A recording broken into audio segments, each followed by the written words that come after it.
noite, paz do Senhor. Hoje eu queria falar sobre a história de Ló. Eu vou estar lendo Gênesis 13, que diz assim: Subiu, pois, Abrão do Egito para Negebe, levando sua mulher e tudo o que tinha, e Ló o acompanhava. Abrão era muito rico em gado, em prata e em ouro. Na sua jornada subiu do Negebe para Betel, até o lugar onde outrora estivera a sua tenda, entre Betel e Ai, até o lugar do altar que dantes ali fizera, e ali invocou Abrão o nome do Senhor. E também Ló, que ia com Abrão, tinha rebanhos, gado e tendas. Ora, a terra não podia sustentá-los para que habitassem juntos, porque os seus bens eram muitos, de modo que não podiam habitar juntos, pelo que houve contenda entre os pastores do gado de Abrão e os pastores do gado de Ló. E nesse tempo os cananeus e os perizeus habitavam na terra.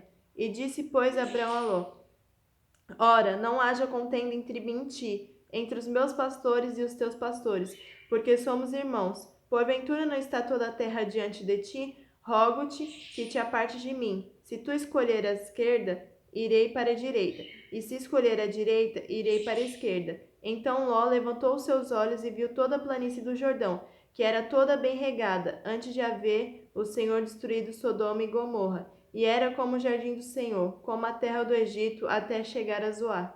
E Ló escolheu para si toda a planície do Jordão, e partiu para o oriente. Assim se apertaram um do outro. E habitou Abrão na terra de Canaã, e Ló habitou nas cidades da planície. E foi armando suas tendas até chegar em Sodoma. Ora, os homens de Sodoma eram maus e grandes pecadores contra o Senhor. Agora, Gênesis 19. À tarde chegaram os dois anjos a Sodoma, e Ló estava sentado à porta de Sodoma, e vendo-os, levantou-se para os receber, e prostrou-se com o rosto em terra, e disse: Eis agora, meus senhores, entrai, peço-vos, em casa de vosso servo, e passai nela a noite. Lavai os vossos pés de madrugada, e vos levantareis e ireis para o vosso caminho. E responderam eles: Não, antes na praça passaremos a noite. Entretanto, Ló insistiu muito com eles, pelo que foram com ele entrar em sua casa. E ele lhes deu um banquete, assando pães azimos, e eles comeram. Mas antes que se deitassem, cercaram a casa os homens da cidade, isto é, os homens de Sodoma, tanto os moços como os velhos, sim, todo o povo de todos os lados. E chamando a Ló, perguntaram: Onde estão os homens que entraram esta noite na sua casa? Traga-os para fora, para que nós o conheçamos. Então Ló saiu-lhes à porta e, fechando-a atrás de si, disse: Meus irmãos, rogo-vos que não procedais tão perversamente. Eis aqui tenho duas filhas, que ainda não conheceram varão, e eu vou-las trarei para fora, e lhes farei como bem vos parecer. Somente nada façais a esses homens. Portanto, entraram debaixo da sombra do meu telhado. E eles, porém, disseram: Sai daí. Disseram mais: Esse indivíduo, como estrangeiro, veio aqui habitar e quer se arvorar juiz. Agora te faremos mais mal a ti do que a eles. E arremessaram-se sobre o homem, isso é, sobre Ló, e aproximavam-se para arrombar a porta. Aqueles homens, porém, estendendo as mãos, fizeram Ló entrar para dentro da casa e fecharam as portas. E feriram de cegueira os que estavam do lado de fora, tanto pequenos como grandes, de maneira que cansaram de procurar a porta. Então disseram os homens a Ló: Tem mais alguém aqui? Teu genro, teus filhos e tuas filhas, todos quantos têm na cidade, tira-os para fora desse lugar, porque nós vamos destruir esse lugar. Porquanto o seu clamor tem se avolumado diante do Senhor, e o Senhor nos enviou para destruí-lo.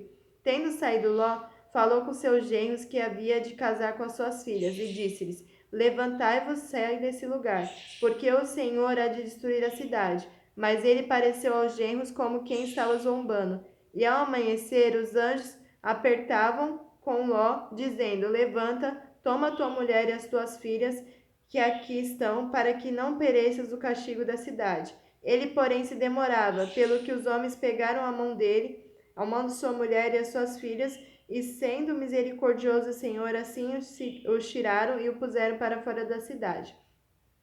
Versículo 24. Então o Senhor, da sua parte, fez chover do céu enxofre e o fogo sobre Sodoma e Gomorra, e subverteu aquela cidade e toda a planície, e todos os moradores da cidade, e os que nasciam da terra. Mas a mulher de Ló olhou para trás, e ficou convertida em uma estátua de sal. E Abraão levantou-se de madrugada e foi ao lugar onde estivera de pé diante do Senhor. E contemplando Sodoma e Gomorra e toda a terra da planície, viu que subia da terra uma fumaça como a de uma fornalha. Ora, aconteceu que, destruindo Deus as cidades da planície, lembrou-se de Abraão e tirou Ló do meio da destruição, ao subverter aquelas cidades em que Ló habitara. Bom, aqui nós vemos a história de Ló, que convivia com Abraão.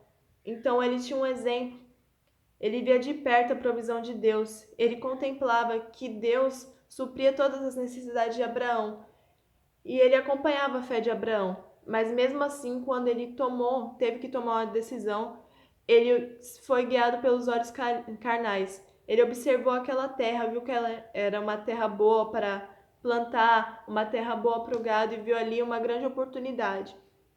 E mesmo sabendo que os homens daquela terra eram maus, eram pecadores contra o Senhor, ele escolheu aquela terra. E muitas das vezes é assim com as nossas vidas.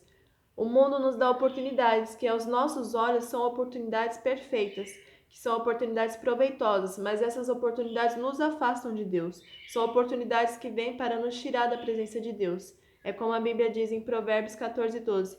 Há caminho para o homem que parece ser perfeito, mas o final desse caminho leva à morte.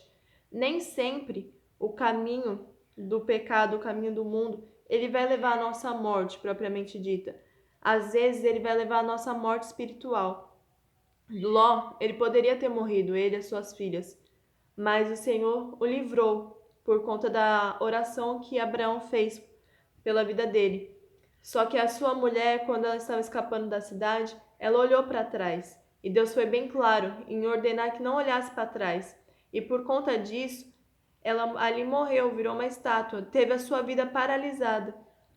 Talvez ela estivesse preocupada ou com seu coração preso naquela cidade ou nos bens materiais daquelas pessoas, eu não sei. Mas muitas das vezes é assim também com as nossas vidas. Nós nos sentimos presos ao nosso passado, às coisas que o mundo nos oferecia. E assim como aconteceu com aquela mulher, ela teve a sua vida paralisada, também é o que acontece com as nossas vidas quando nós nos apegamos ao passado. Nós temos a nossa vida paralisada, nós não conseguimos prosseguir. E nós devemos buscar fazer aquilo que o Senhor nos ordenou. Em Filipenses 3, verso 13 e 14. Irmãos, quanto a mim, não julgo que haja alcançado, mas uma coisa faço, que é, esquecendo-me das coisas que para trás ficam e avançando para que estão em diante, prossigo para o alvo, pelo prêmio da vocação celestial de Deus em Cristo Jesus. O nosso alvo é Cristo, então nós temos que sempre olhar para frente, nós temos que sempre prosseguir, nunca retroceder. E é isso que eu tenho para dizer hoje.